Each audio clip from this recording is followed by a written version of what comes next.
Voilà, Boboto Bondeko Labino balande émission Le Congo est pour le vrai Congolais, émission to betaka. Mingi mingi lisolo kati ya mboka Congo potalaka Congo. Tozana mboka mosusu te lokola RDC, c'est-à-dire République démocratique du Congo. Voilà pourquoi nga John Kabamba le vrai Congolais nazana poto développer ba actualité ya kati ya mboka la biso Congo yiki bala Congo yiki zaba kasi pe kobeta makasi mona Congo. Félix Antoine Tshisekedi, président de la République, est-ce que Arosa la président de la République pour la solution il y a peuple congolais par rapport à la misère, toi Arosa la président de la République pour la solution ou soit pour la komeka pour ça la continuité ya yiki oyebetaki population la régime euti koya Martin Fayulu Madidi akosala ba tourner na c'est pour quelle finalité Lisolo kati ya mboka Congo babetaka toujours na ba congolais. Voilà pourquoi tous la mettre Carlos Mupili oyo azali président ya société civile ville province de Kinshasa toko développer lisolo kati ya mboka Congo. Mbote mwana Congo. Mbote John.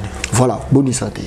Tout ça bien quand même. Voilà, moi Congo, je pense que les téléspectateurs batindi ba SMS belé pour na koka yambayo parce que na yambayo kala ba kotuna ba question mo belé mais analyse là par rapport à ba élection parce que là nous yambayo na plateau Ebele Bana Koloba, Kabila doit partir, Ebele Bana Koloba, en tout cas, Togo Tchata, Lyoto mon côté, Togo Tika Tamukete, ya Kabila, na Katia Bokonji, Lelo, élection Salami, Mona Congo, Kabila n'est plus président de la République. Analyse là. Tout ce pays, parce que tout le monde passation civilisée. Il y a pouvoir selon Dengue Baebisa Bisoki et Zamalamu, ok? Les Cambodgiens qui nous sommes bâtis, étant que société civile, très bien. Dans le cadre de la sensibilisation pour que Batouban Dima, innovation et la machine à voter, mais à l'époque, on n'était pas compris parce que vous voyez que l'opposition qui criait que c'est la machine à dauphin.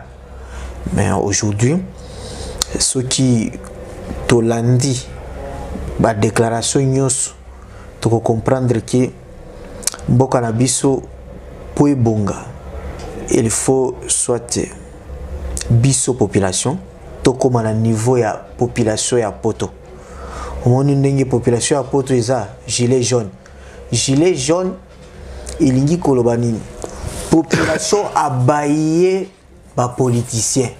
A monique politicien nous sommes mutu à lukuta ezala mutu à gauche ezala mutu à droite nde alobi ngamoko na balabala na réclamer intérêt na ngai na dirigeant. C'est ça la signification à gilet jaune. Mais congolais azana na katia toloba je le dire kibolole moko boy donc azomona ke yé il faut avoir un problème nae amemango et pas ya politicien ya opposition politicien et opposition de rédempteur nae yende tango akoya longolo azana pouvoir de siko tango aleki akospesa solution na problème nae or eza lokuta depuis yambanga na yebisa kayo ke na Congo opposant à Zalakate il n'y a que des mécontents. Majorité à Zalakate, ce sont des flatteurs de renard. Donc, il y a une élection. Après l'élection, Batoubakomi ko réclamer vérité à urne. Vérité à urne, la machine à voter ou la machine à dauphin. Donc, tu vois tout ça, c'est un titre à rappel. Ou le loto que vous avez les population kolandaka nyoso ba politicien balobaka na télévision te ou bien na radio te. Ce qui a la dit bango ta Holanda ni mona Congo Carlos Mupili parce que population sont considérés ba homme politique le quoi ba leader na bango bato bazo ko défendre intérêt na bango ce que tango koloba wana ba kolanda ba nani mona Congo Carlos. Mais c'est là bozoba na oti koloba est-ce que ozo mona gilet jaune kuna na France azolanda leader aza sima ya opposant nini lui-même il prend il se prend en charge, comme disait Moussé Laurent Désiré Kabila, paix à son âme. Peuple, organisez-vous, prenez-vous en charge. C'est tout. Et quand vous vous prenez en charge, défendez vos intérêts. C'est inadmissible depuis 1990. Oyoba français baloba 90. Na mokolo ya lelo. Totika jamais comme on a marche ou bien ville morte. Oyo ils ont réclamé ba problèmes sociaux à la population. Batu ba kufa wapona koboya machine à voter. Mais machine à voter itikali to voter na yango. Toye komona kezaki lukuta. Bande ko ba kufa. Ce sont des martyrs ou ce sont des fainéants? Est-ce que tu vas faire la machine à voter pour l'élection mon Congo Carlos Mpili? Calendrier zalaki déjà. Mais tu vas faire parce que machine à voter est Koko Sabato. Donc tu vois un peu tout ça. Je voulais montrer seulement que Nambo Karabiso, les politiciens bazandenge moko balinga la population. Et aussi ils ne sont pas des leaders. Leader est en français, leadership, c'est-à-dire to lead, c'est-à-dire conduire, ship navire. Un leader, c'est celui qui prend le peuple na point A pour amener bango na point B. Na bimisi bino, na pasi na mema bino na malam. Regarde Gandhi na Inde. Vous voyez Gandhi? Gandhi lui portait les problèmes de la population. Mon photo à Gandhi, elle a presque nu comme ça. Hein? Elle a été assumée. Photo, on avait exprimé quoi? Na Inde, à l'époque, Bango Bazo cultivait coton. Mais, les industriels anglais, que la Bango ba étoffe, c'est-à-dire ba bilamba, très cher. Yango Gandhi a lobby, à partir de l'élo, tout la talissu sous bilamba en a été. À passer le bilamba, elle a été, et là, comme on a calculé, assumé. Tu vois, Gandhi, révolution à Gandhi. Donc, à côté de la population. Deuxième, Gandhi va ajouter que la bango mungo très cher. Bah, ça la marche à plus de 100 km à Makol. Bah, qui écoute, bah, mungo, bah, koko na bango bande ko ça. Tu vois un leader. Mandela. Mandela, c'est depuis longtemps aimé par les blancs. Parce que Zaki Souetini, oyo, bah, bandai ko linga, comme bah, blanc, bah, linga ko joa bato, hein, ya tina te pour bah, dominer sur les Zoulous. Mais tant que si classe il prête seulement comme avocat. Moussala Mandela Zakinin. Ceux qui bakangi ba noir accueilli pour défendre Bango gratuitement. Mais ici na Congo, au moment la Mokolonini opposant à organiser une marche pour réclamer rentrée gratuité de l'enseignement. Aussi au monde angwapi. Les autres zolo bawa, je crois koloba. Oh, libération ya ba détenus politiques. Mais mokoloni ni tokoloba libération ya ba personnes innocentes ba maman na biso baza séquestré na maternité publique. C'est la séquestration, c'est une infraction. Mutuaza na mbongo te ceux qui a boti na hôpital à l'état, il faut boti kaye mais parce que constitution lobby tout Congolais naissent libres et égaux devant la loi. Mais comment expliquer que moi na fonctionnaire Abota Migaka directement prisonnier dans la maternité. Ngai na commis la président Kabila à l'époque. C'était au mois de septembre, tant qu'on a libéré les prisonniers. Ils ont libéré les politiciens, mais libéré aussi la population.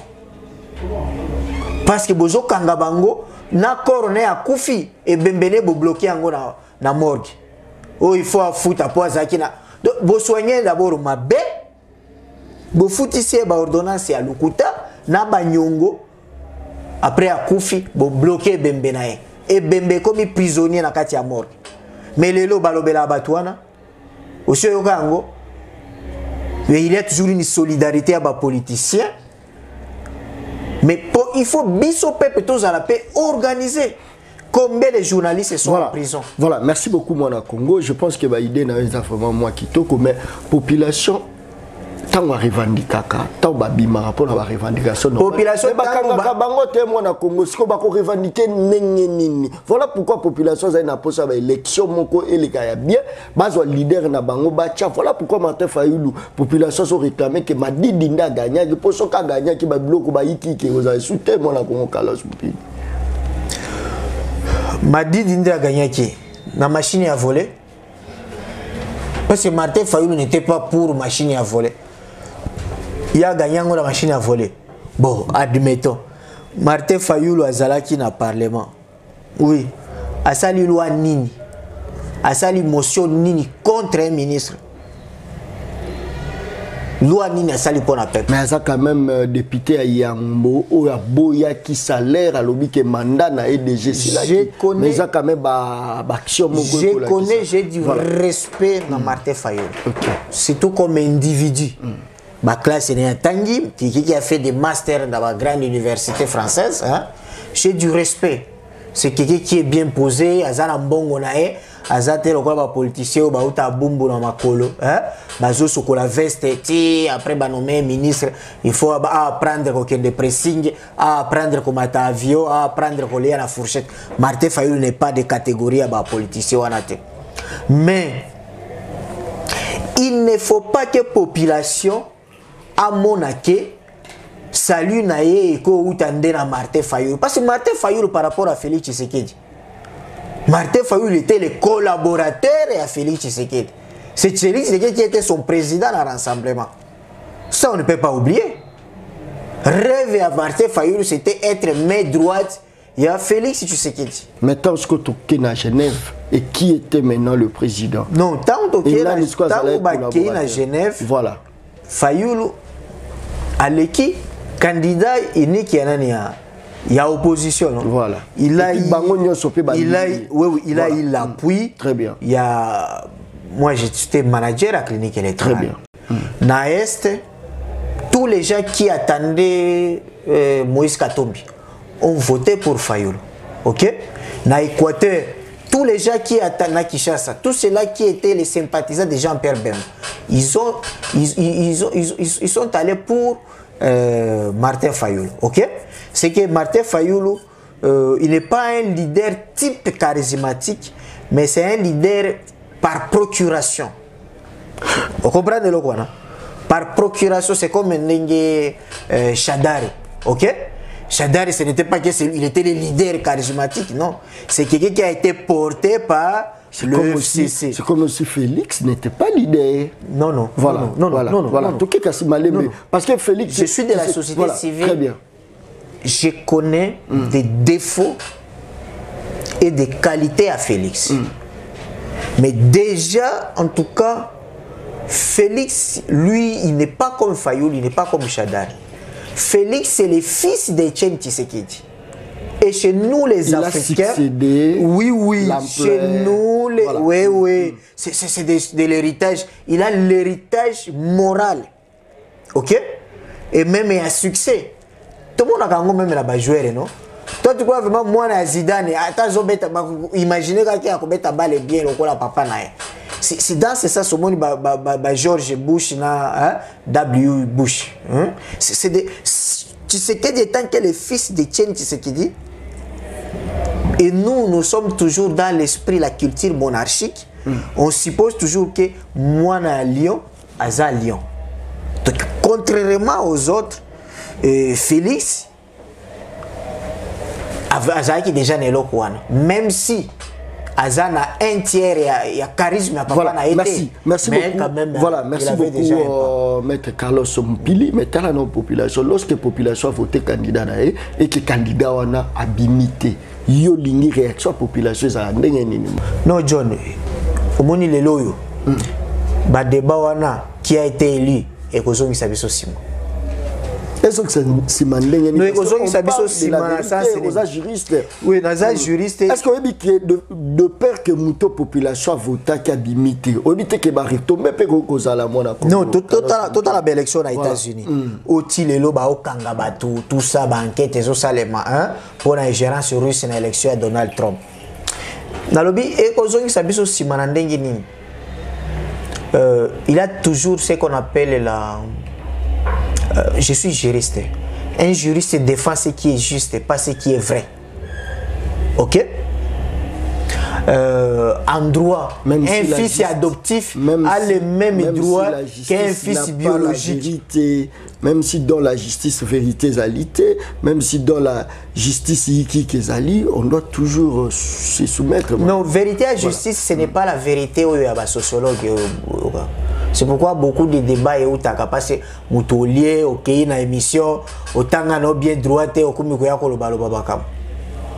tu vas dans droit et ton fils, preuve par excellence, moi nous avons un acte de naissance.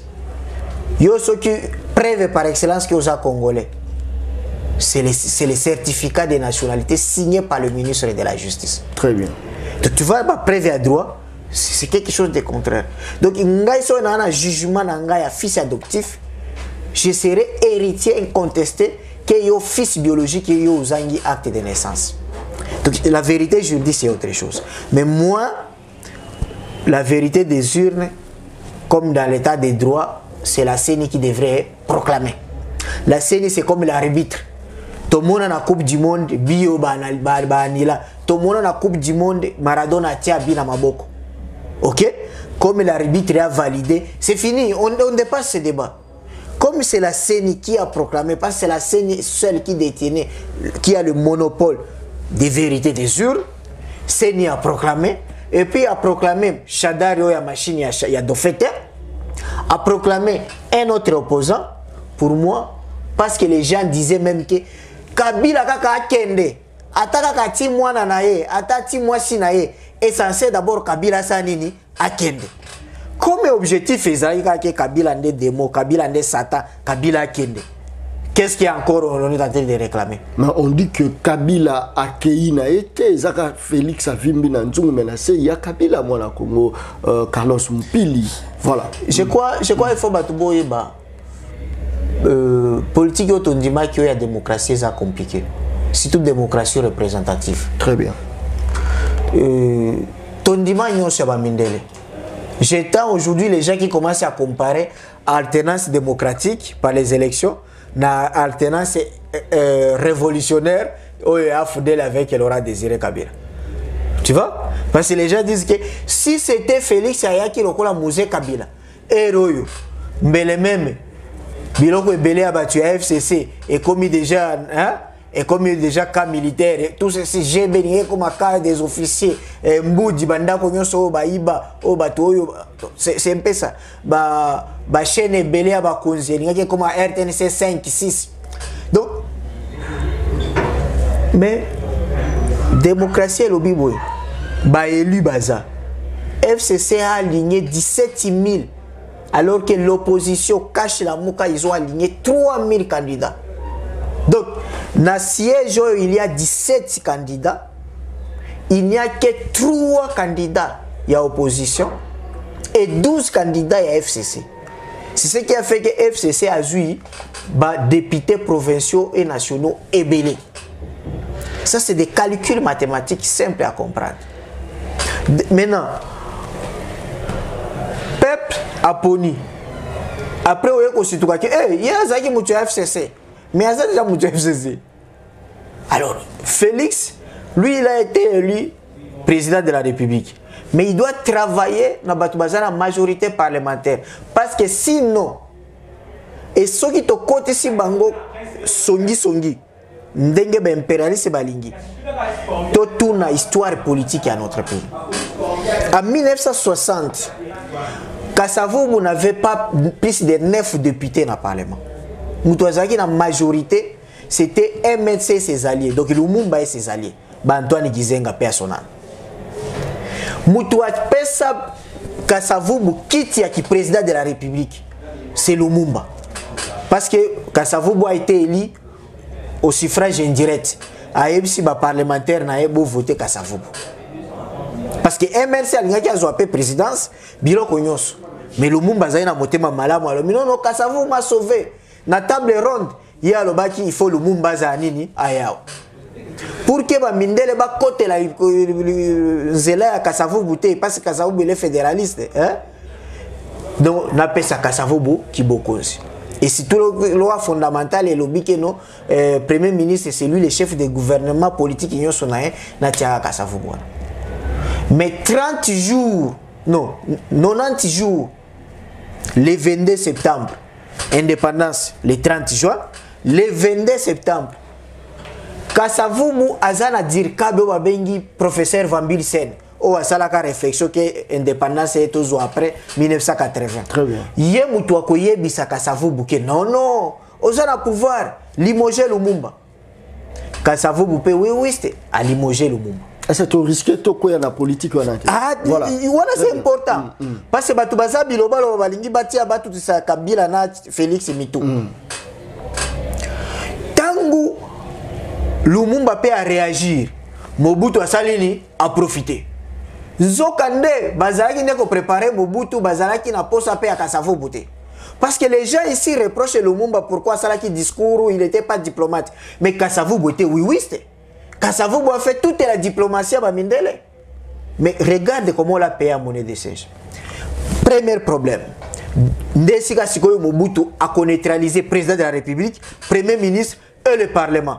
Aye Kozua, jeune universitaire, Sinde Tshisekedi a bazué, asili si graduat na droit na Lovanium, aye commissaire général et adjoint à la justice, l'IAO titulaire. Donc c'est comme l'IAO ministre de la justice, Tshisekedi adjoint. Naba Jonas Mukamba ministre de l'intérieur. Kazadi ministre de la défense. Tokei na 64. Très bien. Moïse Tshombe aye premier ministre à Silisi pas signé sur la Congo, à Silisi guerre. Konako, encore Tshisekedi député à Konako. Élu Konako est une majorité absolue. Constitution le Loabour et lobby président qu'on a élu au second degré. Donc, Tozela y a un mois pour que Moïse Tshombe soit élu président de la République. Kasavubu, il n'a pas la majorité dans le Parlement. A destitué Premier ministre Moïse Tshombe. A imposé Kimbe Evariste. Kimbe Evariste est boyé dans le Parlement. Parce que le Parlement, et comme il a la majorité, non? Majorité parlementaire est à Tshombe. Conflit entre Moïse Tshombe et Kasavubu au commandement et ça le coup d'État. Mobutu, président de la République. Kasavubu a Soukawapi. Chômeur, hein? A Koufa, chômeur, dans son village natal. Moutoua Tongeli Tombo Mausolée, Joseph Kabila. Voilà, merci beaucoup. Et puis Moïse Tshombe a fait la pi. Na Algérie, voilà, na exil. Voilà, si lelo et Bembene Zonga wa. Quand est-ce que la population ce n'est pas Félix Tshisekedi dans l'étiquette pour bomba mabe ya mwana Congo Joseph Kabila Kabange na entourage naie. Est-ce que eza yango to eza yango te parce que wana population mutakoloba. Mais population lelo a l'histoire politique du Congo. Très bien. Pourquoi nazo tanga papa ya Tshisekedi? Tshisekedi, même Joseph Kabila, c'est des gens qui ont été initiés par leurs parents. Différents, au moins par exemple, moi Nanayo, même ceux qui ont sali mathématiques, mais il est initié dans le journalisme. On comprend le quoi? Donc, à chaque fois, imaginez-vous, Félix est en relégation à papa na Kabeaka Mwanga. Ozana papa lokola Tshisekedi ozana histoire nyonso secret nyonso ya mboka bolandi RFI abandi ko analyser information yo zawana siko yo kena yo tangi science politique nona Kisangani ou bien na mbandaka kuna osilisi na distinction au soutenir thèse no ya doctorat professeur en science politique nini oyebi ya secret ya mboka la biso on comprendre. Joseph Kabila, c'est que nini au papa na ABC belé yo ba professeur ba yebité. Donc quand je vous parle de l'histoire, c'est que Félix ya yebité.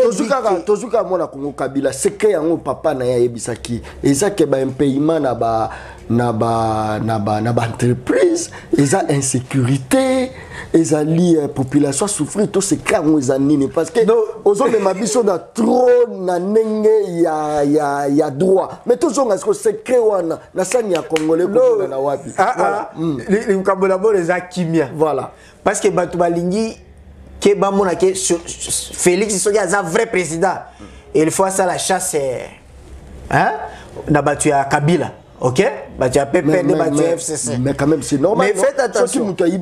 L'État fait sa chasse contre hier. Ah ok. C'est le droit de état de droit moi kozala pour na biso bato tozangi mosolo to il faut ko attaquer bato bana mosolo ba yiba ki wana ko jwa bango pombongo na trésor public et koka ko biso nyoso toza pour ngo. Très bien. Tozo zela na ngo.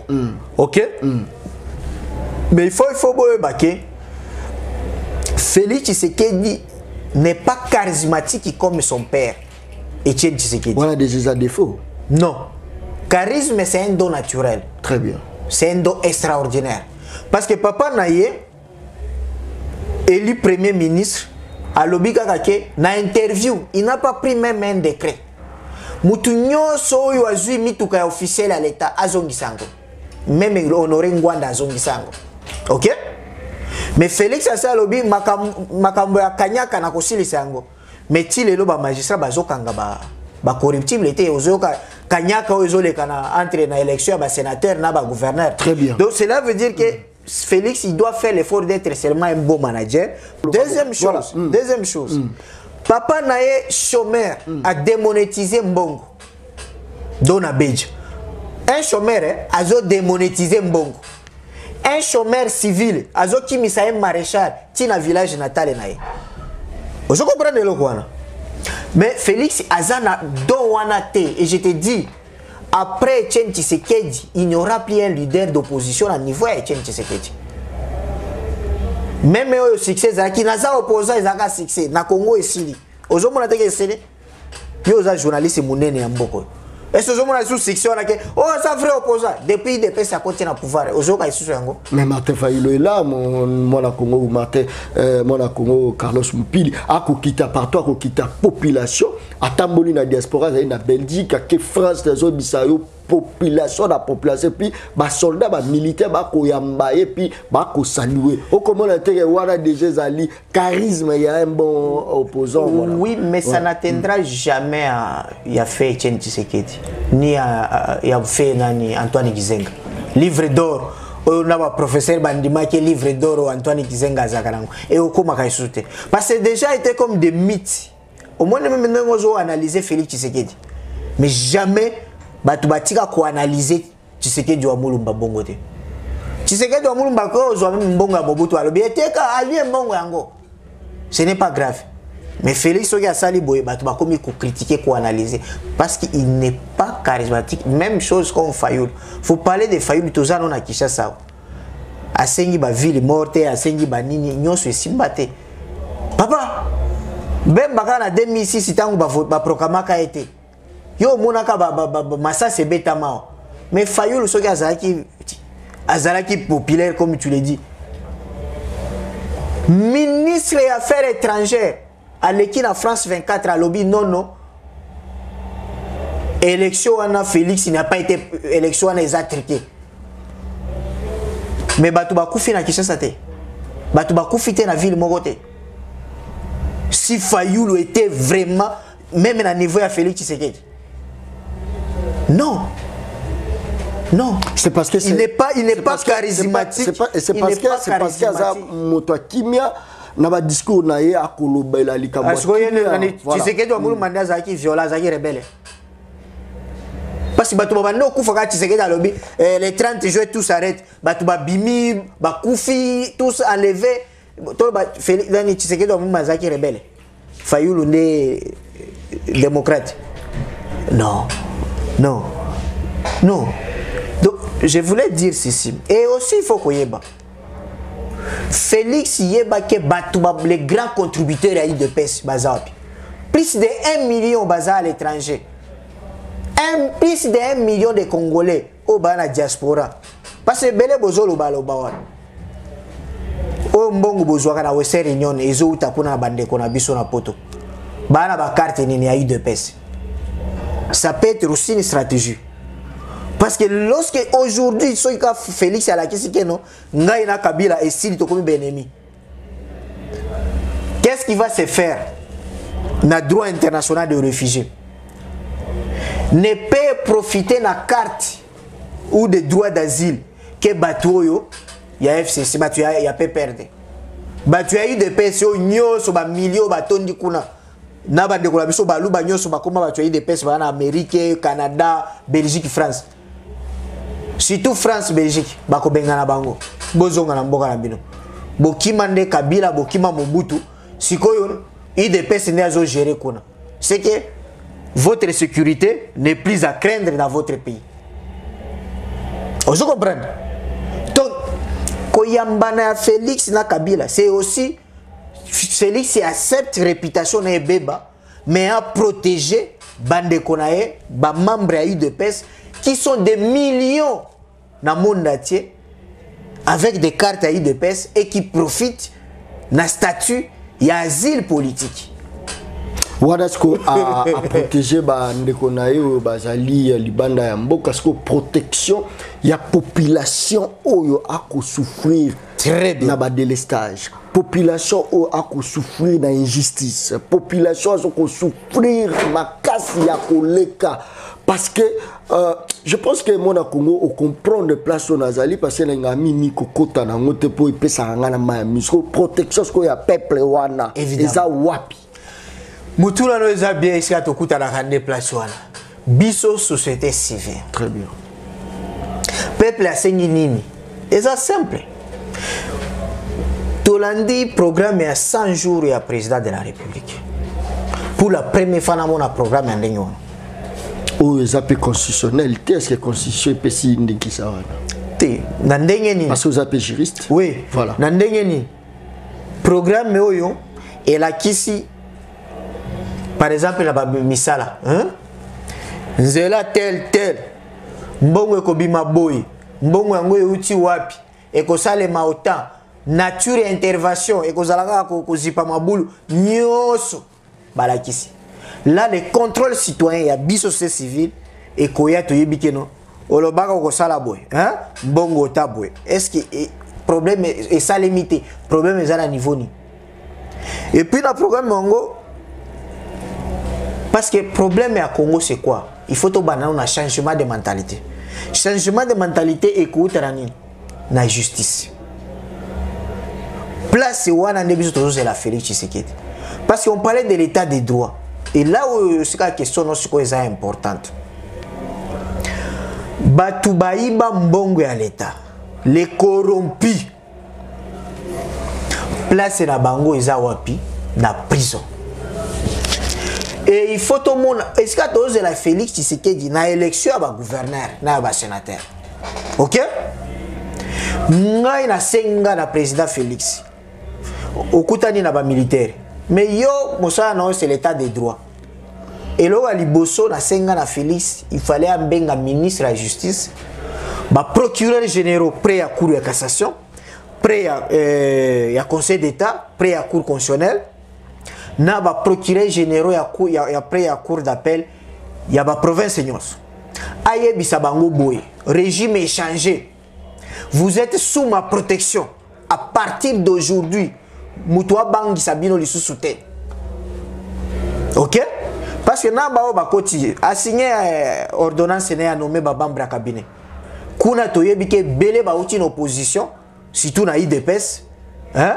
même na INC na cash à part mes confrères les avocats de bazai na mituka et belé oyo kaka bazaki wana bazai ba piéton ba veste na bango ba bandeko sokula yango na maboko bazotanda ba repasser yango OK mais awa siko ba koti na dépense ya pressing ba kozwa mituka ba bano somba carburant ba kolinga pe batonga ba ko imiter nini système oya moibi parce que lelo na Congo comme nini kozwa na vie comme c'est que population c'est l'année sous le Romorote et ça le vous êtes président de la République mais aux servir ne kakaba ministre na yo ataso qui parce que les lots toujours tout n'a pas mituna et belé tout voyez un député peut-être en 2006 on doit combien pas plus de $10,000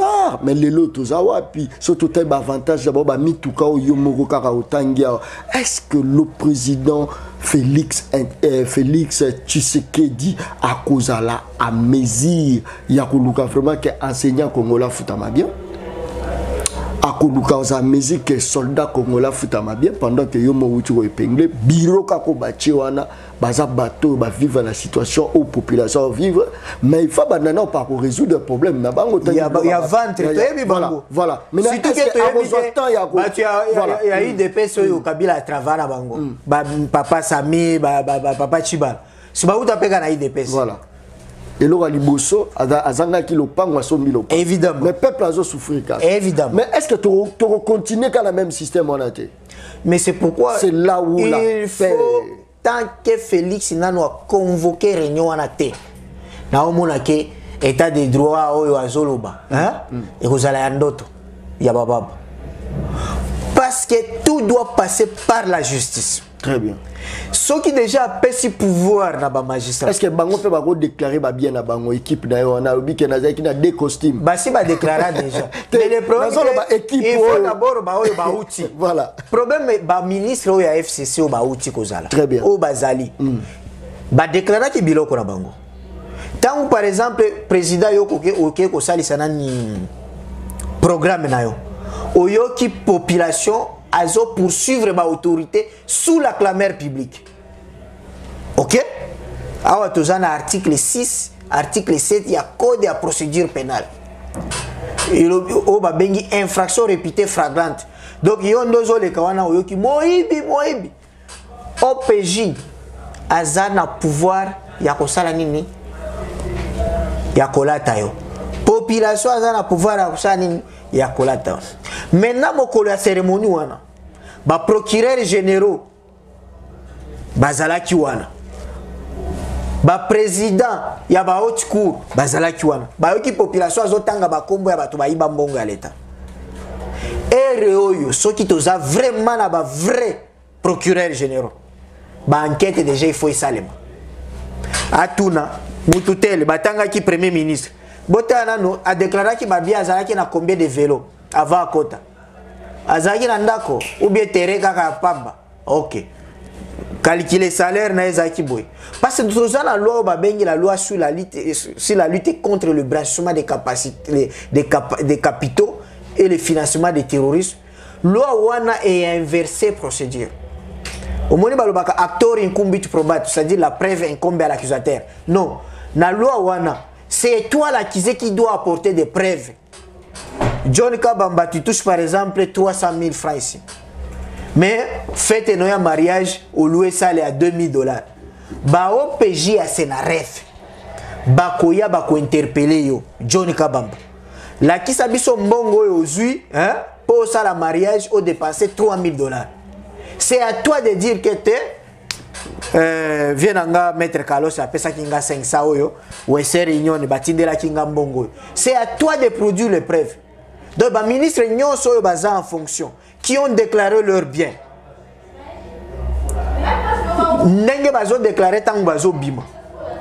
Il faut pas justifier ba mbongo ba komi nango ba immeuble ba tongi na ba parce que bato ba mibi depuis un plus 4 to yebi batonga ka wapi soki oké ko sala ka ba enquête na nani na quand oyo GB oyo mususu bon vent pembeni ya RTNC wana na palais du peuple OK na mbiza non nanani na mbudi nde ba quartier bango batonga ka mingi wana donc bango ne faut pas justifier mbongo.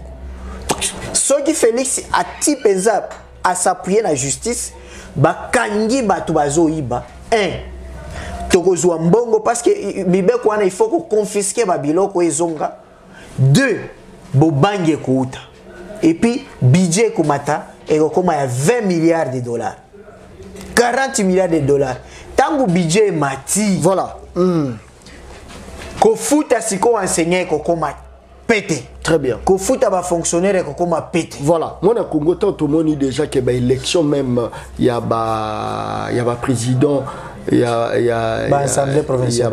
Il y a assemblée provinciale tant tout monde majorité za FCC a dominé à 20 sur 24 plus 2 provinces où il faut ba meka Hollande là il y a Yumbi na mais tant des autres monde que FCC domine.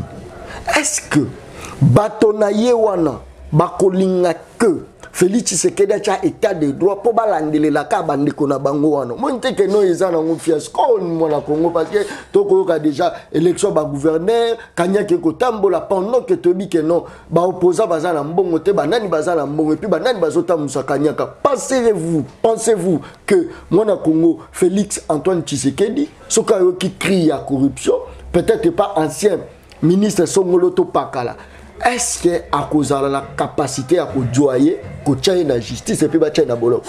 Ce n'est pas le président qui le fait. Le président doit demander ça à la justice, à son ministre de la justice ou à Kozalobi ou Azali, à son conseil spécial et à lutte contre la corruption et le détournement des données publiques. Mais il doit garantir moralement. Parce que dans le monde, on a vu magistrat. Ba magistrat on est comme azo sambisa mutu téléphone ngaza conseiller président téléphone ngaza ministre tel hein maintenant pour bannir qu'est-ce qu'il faut faire parce que dans kati ya Congo politique azali kolo ya droit qu'est-ce qu'il faut faire pour combattre mais a imité tous un exemple à Mzee Laurent Désiré Kabila Mzee Laurent Désiré Kabila lobani akanga d'ailleurs Raphaël moninga na compagnon de révolution pe azo ke nekotiki leba mapa na ba biloko akolia na prison. Alors, c'est ce qu'il doit faire. Il doit d'abord être prêché par modèle. Déjà, ça qui exemple, on a Sambongo. Ça, c'est un modèle. Mais il doit d'abord, lui-même, il doit déclarer qu'à partir de l'élo, Bino va procurer Bobanga Mutute. Au moni beau-frère Nangai, au moni moisi Nangai, au moni moana Nangai, Aïbi Mbongo à l'État, Kangae. Mais le lorsque on par exemple un secrétaire adjoint à UDPS a commis ko bimisa ba moteur ba wewa na général à la police, ça devient le trafic d'influence. On a commis ko imiter Francis Kalombo. Mais Oligno comme défenseur à bateau, ça la droit prêter serment. Vous comprenez? Donc le problème peut être en même bateau FCC wana. Attention, moi je suis scientifique. Na Congo Mayele à Congolais, ça se résume à biloko mibale. Analyse critique, n'a qu'au conseiller. Congolais, nyon, ce qui a critiqué Moninga. Azo pèse conseil, aza Mayele, aye bignonso. Mais pèse et gestion, Maoua. C'est ce qui fait que Congolais, aza Mayele, ceux qui ont la société civile, ceux qui ont la opposition. Mais ceux qui paient au Kei, paient au Landeli Bango na Kati, t'as la biso la société civile. Depuis Oyeba biso ba président la société civile. Aussi, il y a une élection. Mais chaque jour, il y a une alternance démocratique, démocratie. Aussi, il y a une première alternance. Les membres de l'UDPS ont 30 ans depuis 1980. Première alternance de l'UDPS, c'est lorsque fait Tshisekedi a Koufi. Il était président à vie. Battu à Palou. Gizenga, c'était le premier défenseur à droit et à démocratie. Mais il y a un président à vie, secrétaire général à vie. Donc, alternance à Palou et Soyi Gistan ou Gizenga à Koufi. Il y a eu un CP. Si caméra Kokufando Koyoka alternance. Il y a MLC, démocratie. MLC, Ben Bazaki prisonnier 10 ans. Aza arrêté, pas prisonnier, Azaki détenu. 10 ans. Mais le dossier non se zolandaye. Alors que statut à MLC lobby, 5 ans congrès, il faut pas voter Moutou. Vous comprenez? Vieux Titi, paix à son âme, Azaki na hôpital, mais il y a des gérés parti. Alors que statut lobby en cas d'empêchement, il faut Moutou Moussou soit ça l'intérim. Donc, aux hommes Congolais aza Mayele, ceux qui sont en opposition, parce que Mayele a Congolais qu'on critiquer, qu'on conseiller. Mais PC gestion. Tokeye na bande qu'on a biso basango. Oh, il faut la gouvernance. Mais kende kota la ba évêque wana comment il gère des diocèses. Basango ya biso bande qu'on a biso. Depuis basango ya mindele bakenda. Ba couvent. Et comment maoua? Et comment mawa? Non moto koki koloba koki koganga kaka soki intérêt na yezali. Soki a du intérêt na c'est fini. Même bande ko na biso bela ba journaliste, baganga ki peuple bandaki na ba chemise a minene et komi ya taille. Mais peuple azo souffrir ka. Bando tambola makolo o komi na mutuka mais peuple azo souffrir.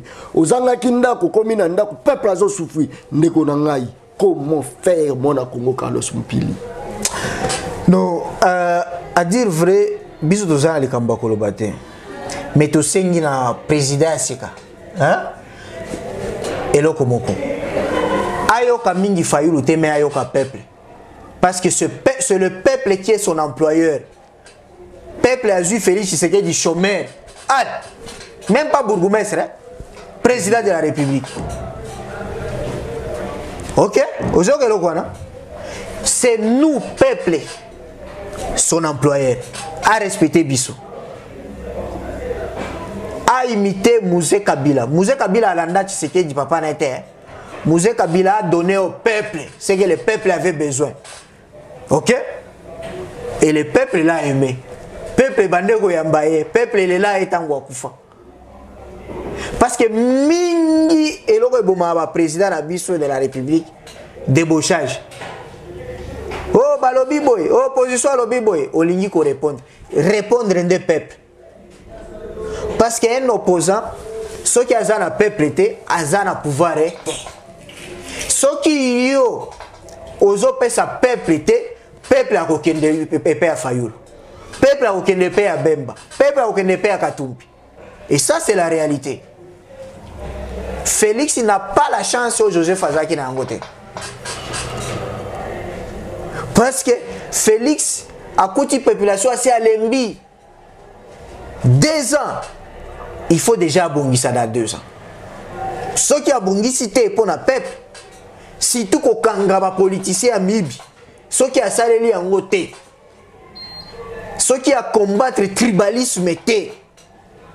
Est-ce que dans le projet rapidement on a pu dernièrement, est-ce que le discours n'a sali par rapport à 100 jours la réalisation, est-ce que et vous avez la première échec qui n'a été Monaco? Bon, je ne crois pas parce que tu sais que Atim Mingi il a été un peu réaliste et après c'est mon fils de route va marcher. Mais échec toujours il doit être fort. Merci. Je l'ai dit, il a suivi. Très bien. Il doit vraiment sanctionner. S'il faut sanctionner.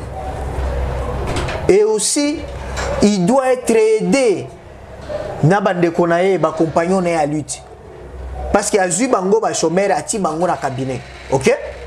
On ne sait pas ba compétence na bango zanini. Ba oyo pe ba koya na gouvernement parce que même ce que tozolo ba ba tu FCC ba tu nan les seuls comptables c'est lui. Parce que mon période ya Kabila c'était quoi? C'est sous la vision, sous l'impulsion. Même les bourgmestres là FCC, même les gouverneurs FCC, il va travailler sous la vision, sous l'impulsion de qui? Du président de la République Chilombo Tshisekedi. Donc c'est lui qui répondra. C'est lui. Il doit travailler. Il doit travailler pour le peuple. Mais le peuple toujours c'est de l'autre côté. Akangami bimbongo kotara l'État, kanyaka ici là. Et puis il faut avoir fonctionnaire malamu. Et s'il est aux anango pour ça. Théâtre Moussous aux anango pour ça. Voilà, merci beaucoup Mwana Congo Carlos Mpili. C'est moi qui vous remercie. Voilà, Kakanes na lobake mission angeza baleine balia kaena mokolo mon côté ndambo nde balia ka baleine tutukolia parti ndambo baleine ya côté ya société civile bar Mwana Congo Carlos Mpili tokutani mokolo ezo ya merci et bye. Merci.